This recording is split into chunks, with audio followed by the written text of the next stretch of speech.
The only people who don't want to disclose the truth are people with something to hide. I want to let everybody know that I am still working on this, and in fact today I had a lengthy 25-minute conversation with a chief of staff that I've been working with a year and a half, and he wants more information. And I can tell you why they want more information. Because it's piling on. They have Benghazi. They're going to ride the Benghazi wave right now, and they're going to go for this. Alan's been holding patiently, and I want to bring on Mr. Alan Gray from the newsblaze.com. Welcome, Alan. Thanks very much, Mike. Thanks for the opportunity to talk about what Randy's been doing. And I'd like to thank you for coming on tonight, and I'd like to thank the Newsblaze, and I do read the Newsblaze, and I appreciate it. You know, this is a very hot topic, very controversial, but we've been here since 2008 with this topic, and we're not letting it go. And I have to commend you and Randy for reporting what the facts are, not making any speculation or drawing any conclusions, but what the facts are, and actually putting a microphone up and asking the people that are in charge of our government to take action and ask questions. Well, I think that's what's been missing from all of this, that the mainstream media seems to have abdicated their responsibility to talk about this, because it is being talked about out there, and I think they've been made fun of, or the whole deal has been made fun of by people who oppose it.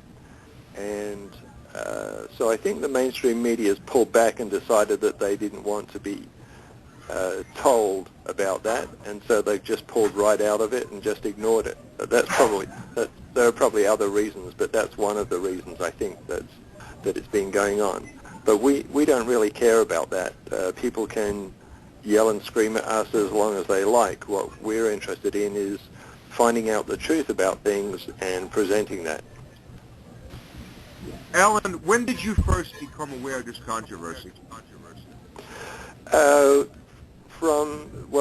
Pretty early on. I don't remember exactly when it was, but it was pretty early on, and I had heard things that that the president's birth certificate was not being released, that there were questions about that. There were questions about Social Security numbers, a large number of Social Security numbers, and also eventually about the Selective Service. I don't remember exactly when I heard about the Selective Service document, but obviously that was in it too.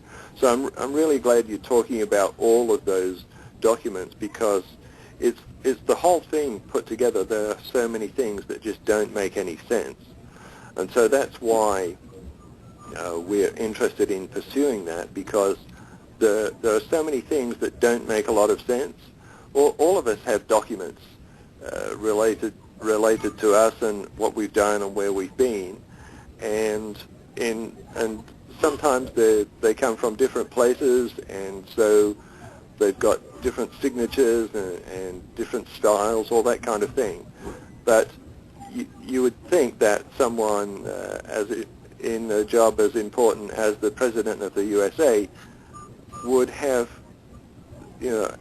all of his documents, and maybe there would be some things that seemed a little bit strange, but to have so many documents that have anomalies, that doesn't make any sense to me. And I'm an investigator. I like investigating things and discovering things.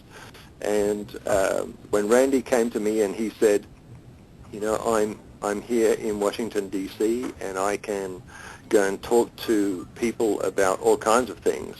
And he said, one of the things that I'd like to talk about at some time, along with all the other things I do, is to find out what's really going on with the President's documents. And so I said, well, we could do that, because I think there's an opening there for us, because nobody else is doing it, and someone should be doing it. I mean, obviously that you're doing it, and there are other. We're really small fry compared to the big media, and they're just not interested in it. And so it was time for us to do something about that. The only people who don't want to disclose the truth are people with something to hide.